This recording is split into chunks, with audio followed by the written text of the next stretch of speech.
Islamic post बनाना सीखते हैं, जिसे आपने थंबनेल के ऊपर देखा है, जिसे आसानी से आप भी डिज़ाइन कर सकते हैं। और आपके आसानी के लिए मैंने इसकी PLP फाइल का लिंक वीडियो के डिस्क्रिप्शन के अंदर दे दिया है, वहां से आप उसे आसानी के साथ डाउनलोड कर सकते हैं।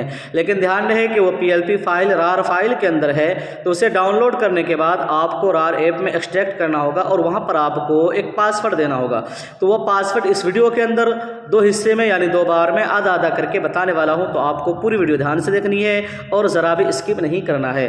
तो चलिए नाज़रीन, मैं यहाँ से कर लेता हूँ पिक्सेल लैब को ओपन करने के बाद यहाँ पर आप जिस साइज़ में बनाना चाहें बना सकते हैं। मैं यहाँ पर 1 बाई 1 यानी स्क्वायर साइज़ में बनाने वाला हूँ। तो फिलहाल के लिए इस तहरीर को हमें यहाँ से कर देना है डिलीट करने के बाद अब हमें बैकग्राउंड के ऊपर यहाँ पर एक इमेज को इंपोर्ट कर लेना है। तो उसके लिए हमें आना यहाँ से बीच वाले ऑप्शन पे, उसके बाद यहाँ से इंपोर्ट के जरिए मैं यहाँ पर एक बैकग्राउंड इंपोर्ट कर लेता हूँ। मैंने ये वाला एक बैकग्राउंड डाउनलोड करके रखा था गूगल से, तो इसको मैं यहाँ पे लगा लेता हूँ कुछ इस तरीके से। यहाँ पे लगाने के बाद इससे हमें कर लेना है रिलेटिव पोजीशन वाले ऑप्शन पे आके और इसके ज़रिए हमें कर लेना है सेंटर। उसके बाद यहाँ से लेयर वाले ऑप्शन पे आके यहाँ से मैं कर देता हूँ इसे लॉक करने के बाद अब हमें यहाँ पर एक शेप लेनी है। तो उसके लिए हमें आना है यहाँ से शेप्स वाले ऑप्शन पे और यहाँ पर मैं एक कुछ इस तरीके से शेप ले लेता हूँ और यही है इस डिज़ाइन की खूबसूरती। तो यहाँ पर मैं इसको रख लेता हूँ, उसके बाद ओके कर देता हूँ। ओके करने के बाद एक बार के लिए मैं कोई एक कलर कर लेता हूँ। तो यहाँ से ये कलर वाले ऑप्शन पे आके इसे इनेबल कर देता हूँ। एक बार के लिए हमें कलर रेड ही रखना है, बाद में इसका मैं तब्दील करने वाला हूँ। तो एक बार के लिए मैंने यहाँ से रेड कर लिया। रेड करने के बाद इसको यहाँ पे रख लेता हूँ। यहाँ पे रखने के बाद अब हमें यहाँ पर इसकी कटिंग करके यहाँ पर डिज़ाइन बनानी है, यही खूबसूरती है इस डिज़ाइन की। तो यहाँ से हमें आना है ये मास्क टूल वाला ऑप्शन जो है, ये मास्क वाला, इस पर आना है। इस पर आने के बाद एक बार के लिए मैं इसे इनेबल कर देता हूँ। इनेबल करने के बाद अब इस वाले ऑप्शन पर टच करके इसको मैं ऊपर ले लेता हूँ। ऊपर लेने के बाद नीचे आकर अब हमें इसको थोड़ा सा छोटा करना है। तो उसके लिए हमें इस वाले ऑप्शन पर टच करना है और यहाँ से हमें छोटा कर लेना है। तो आप जितना छोटा करना चाहें आप कर सकते हैं। उसके बाद यहाँ से इसे मैं ओके कर देता हूँ।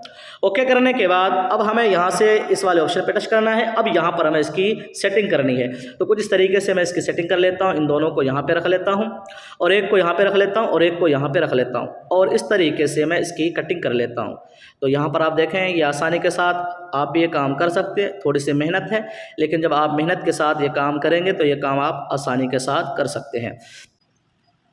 तो यहाँ पर देखिए मैंने कुछ इस तरीके से सेटिंग कर लिया। उसके बाद यहाँ से मैं ओके कर देता हूँ। ओके करने के बाद अब हमें इसका कलर यहाँ से कर लेना है, कलर में आकर ब्लैक करने के बाद ओके कर देता हूँ। उसके बाद इसी की हमें एक कॉपी लेनी है, यहाँ से कॉपी ले लेता हूँ और इसका कलर मैं यहाँ से कर लेता हूँ वाइट इसलिए करने वाला हूँ क्योंकि हमें यहाँ पर 2 पट्टी चाहिए। तो मैं इसको इरेज करके यहाँ पर लगाने वाला हूँ और इसको मैं यहाँ से नीचे रख लेता हूँ कुछ इस तरीके से और इसकी एक कॉपी करके और यहाँ से लेयर वाले ऑप्शन पे आके लॉक करके इसे मैं हाइड कर देता हूँ। इसकी ज़रूरत हमें बाद में पड़ेगी। तो मैंने यहाँ से एक दूसरी कॉपी इसके ऊपर रख लिया है। इसके ऊपर रखने के बाद अब यहाँ पर मैं रख लेता हूँ कुछ इस तरीके से, जितनी चौड़ी आपको ये पट्टी चाहिए उस हिसाब से आप यहाँ पर सेट कर लेता हूँ। मैं यहाँ पर इसको अच्छे से सेट कर लेता हूँ और फिर से मास्क टूल में जाकर मैं यहाँ से इसको थोड़ा सा इधर कर लेता हूँ ताकि देखने में खूबसूरत लगे। ओके कर देता हूँ। ओके करने के बाद अब हमें इन दोनों को एक साथ मर्ज कर देना है, इसको और इसको। तो उसके लिए हमें आना है यहाँ से लेयर वाले ऑप्शन पे, उसके बाद इस वाले ऑप्शन पे टच करना है और यहाँ से दोनों पे टिक मार के इस वाले ऑप्शन पे टच करके यहाँ से हमें कर देना है ओके। ओके करने के बाद अब हमें आना है यहाँ से ये इरेज कलर वाला ऑप्शन है और इसे इनेबल कर देता हूँ। तो यहाँ पर आप देख सकते हैं कि ये कलर इरेज हो गया जो वाइट कलर था। अब इसे थोड़ा सा मैं बड़ा करके इसको मैं यहाँ पे लगा लेता हूँ कुछ इस तरीके से। जी हाँ, यहाँ पे लगा लेता हूँ। यहाँ पे लगाने के बाद इसका कलर मैं यहाँ से कर लेता हूँ वाइट और वाइट करने के बाद ओके कर देता हूँ और यहाँ से ओपेसिटी में आकर इसकी ओपेसिटी में थोड़ा सा कम कर देता हूँ कुछ इस तरीके से और ओके कर दिया। तो देखिए कुछ इस तरीके से हमने यहाँ पर यह डिज़ाइन बना लिया। उसके बाद इसे मैं कर देता हूँ लॉक करने के बाद अब हमने जो एक कॉपी लिया था उसको हमें यहाँ से कर लेना है ओपन कुछ इस तरीके से और इसको हमें यहाँ पर लगाना है और इसका जो कलर है, कलर में आकर आप जो कलर लेना चाहें ले सकते हैं। तो मैंने यहाँ से एक ग्रेडियंट कलर बना के रखा है, तो ग्रेडियंट वाले को सिलेक्ट किया और यहाँ से मैंने ये वाला एक कलर ले लिया। तो यहाँ पर आप देख सकते हैं कुछ इस तरीके से हमने ये कलर सेटिंग कर रखी है। इसका कोड भी मैं आपको बता देता हूँ एक एक कलर करके। तो सबसे पहला जो कलर है इसका कोड ये है। उसके बाद यहाँ से ये दूसरा वाला का जो कलर है इसका कोड ये है। उसके बाद यहाँ से जो ये तीसरा वाला कलर है इसका कोड यहाँ से आप देख सकते हैं ये है। और यहाँ से जो मैंने चौथा जो कलर लिया है इसका कोड यहाँ से ये है।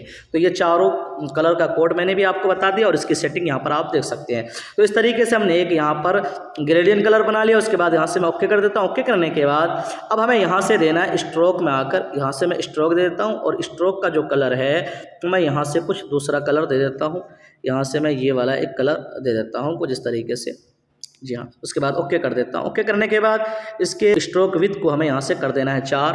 तो यहाँ पर आप देख सकते हैं कुछ इस तरीके से हमारा यहाँ पर ये डिज़ाइन बन गया है। और यहाँ पर जो आप इसमें शेडो ज़रूर आप लगाएं, क्योंकि मेरे पिक्सल लैब के अंदर ये काम नहीं करता है, तो इसलिए मैं शेडो नहीं लगा रहा हूँ, क्योंकि मेरा जो 13 वर्जन अपडेट हो गया, जिसकी वजह से पिक्सल लैब के अंदर शेडो, इनर शेडो और एम्बोस काम नहीं करता है। तो आपके अंदर अगर काम करे तो आप यहाँ पर ज़रूर शेडो लगाएं। उसके बाद अब हमें इन सभी को कर देना है यहाँ से लॉक। के बाद अब बारी है यहाँ पर हमें तहरीर लाना है। तो सबसे पहले यहाँ पर आप जिस मौजू के हिसाब से बना रहे हैं, तो आप यहाँ पर अपना जो उन्वान है वो लिख दें। तो मैं यहाँ पर एक कैलीग्राफी PNG है, मैं उसे इंपोर्ट कर लेता हूँ। तो इंपोर्ट वाला ऑप्शन है, और यहाँ से मैं हज की जो एक कैलीग्राफी है इसको मैंने यहाँ से इंपोर्ट कर लिया है। इसको मैं यहाँ पे रख लेता हूँ, और इसका जो कलर है यहाँ से कलर में आकर मैं कर लेता हूँ इसका कलर वाइट। ओके कर देता हूँ। उसके बाद यहाँ से शेडो में आकर मैं शेडो को इनेबल कर देता हूँ, और इसकी मैं कुछ इस तरीके से सेटिंग कर लेता हूँ। एक्स वाले पोजीशन को 3 कर दिया है प्लस, और वाई वाले पोजीशन को -2 कर देता हूँ। ओके कर देता हूँ। इसको और थोड़ा सा मैं बड़ा कर लेता हूँ। बड़ा करने के बाद इसे मैं यहाँ से कर देता हूँ लॉक। लॉक करने के बाद अब यहाँ पर आप जो चीज़ लिखना चाहें लिख सकते हैं। तो मेरे पास यहाँ पर एक उर्दू में कैलीग्राफी है, उसको भी मैं यहाँ पर इंपोर्ट कर लेता हूँ। यहाँ पर मेरे पास लब्बैक अल्लाहुम्मा लब्बैक ये PNG है, इसको मैं यहाँ पे लगा लेता हूँ इसके हिसाब से, जी हाँ। तो यहाँ पर देख सकते हैं कि हमारा यहाँ पर ये हो गया। उसके बाद इसे मैं कर देता हूँ लॉक। लॉक करने के बाद अब बारी है यहाँ पर हमें जो हदीस या कोई कुरान की आयत, उसका तर्जमा तफसीर जो कुछ आपको लिखना है यहाँ पर आप लिख लें। तो चलिए मैं उसे जल्दी से यहाँ पर लिख लेता हूँ। तो उसके लिए मैं आना यहाँ से पेंसिल वाले ऑप्शन पे, उसके बाद यहाँ से टेक्स्ट में, एडिट में, और यहाँ पर हमें लिख लेना है। देखते हैं कुछ इस तरीके से हमने यहाँ पर ये तहरीर लिख ली। लिखने के बाद अब इस जगह पर आप चाहें तो अपनी इमेज लगा सकते हैं, अपने या अपने दोस्त या अपने आप जिसका भी लगाना चाहें लगा सकते हैं, या यहाँ पर आप कोई PNG का इस्तेमाल कर सकते हैं। तो मैं यहाँ पर एक काबा शरीफ की PNG को इंपोर्ट कर लेता हूँ। तो उसके लिए मैं आना है यहाँ से बीच वाले ऑप्शन पे, उसके बाद यहाँ से इंपोर्ट में आप देख सकते हैं ये है काबा शरीफ की इमेज। इसको नीचे से ब्लर कर दिया गया है। ये आसानी के साथ आप पिक्स आर्ट में, उर्दू डिज़ाइनर में या फोटो एडिटर में आप कर सकते हैं, कोई भी मसला नहीं है। तो इसको मैं यहाँ पे रख लेता हूँ। यहाँ पे रखने के बाद इसे मैं कर देता हूँ लॉक। लॉक करने के बाद अब यहाँ पर यह जगह खाली है, तो इस जगह पर भी मैं एक PNG इंपोर्ट कर लेता हूँ। यहाँ पर मेरे पास एक खजूर के जो पेड़ हैं वो दरख्त मेरे पास मौजूद है। इसका एंगल हमें इस तरीके से रोटेट कर देना। उसके बाद ओके करके और थोड़ा सा इसको घुमा करके और छोटा करके मैं इसे यहाँ पर लगा लेता हूँ कुछ इस तरीके से। तो यहाँ पर ये तहरीर के ऊपर आ रही है, तो इसको हमें यहाँ से कर देना है तहरीर के नीचे कुछ इस तरीके से। तो यहाँ पर मैंने ये नीचे कर दिया। नीचे करने के बाद इसे हमें कर देना है यहाँ से लॉक। लॉक करने के बाद अब यहाँ पर आप अपना नाम वगैरह, एड्रेस वगैरह जो लिखना चाहें लिख सकते हैं। तो चलिए वो सारी चीज़ें मैं यहाँ पर जल्दी से लिख देता हूँ, फिर मैं आपको दिखाता हूँ। तो अब आप यहाँ पर देख सकते हैं कि मैंने यहाँ पर सारी चीज़ें सेट कर ली है। तो देखिए कुछ इस तरीके से ये खूबसूरत सा इस्लामिक पोस्ट बनकर तैयार है। इसे आप अपने दोस्तों के साथ फेसबुक, ट्विटर वगैरह जहाँ पर भी आप शेयर करना चाहें आप इसे कर सकते हैं। उसके बाद यहाँ से इस वाले ऑप्शन पर टच करें और यहाँ से सेव एज प्रोजेक्ट में यहाँ पर कोई भी नाम देकर आप इसके PLP फाइल बना लें, और यहाँ से नीचे वाले ऑप्शन पर आके और यहाँ से कस्टम से अल्ट्रा करके यहाँ से आप सेव टू गैलरी कर लें। तो नाज़रीन कुछ इस तरीके से आप अपने मोबाइल के अंदर एक खूबसूरत सा इस्लामिक पोस्ट बना सकते हैं। तो मुझे उम्मीद है कि वीडियो आपको ज़रूर पसंद आए। अगर वीडियो पसंद आए तो वीडियो को लाइक शेयर लाजमी क्या करें और चैनल को ज़रूर सब्सक्राइब कर लें। फिर मिलते हैं, तब तक अपना ख्याल रखिए। अल्लाह हाफिज़।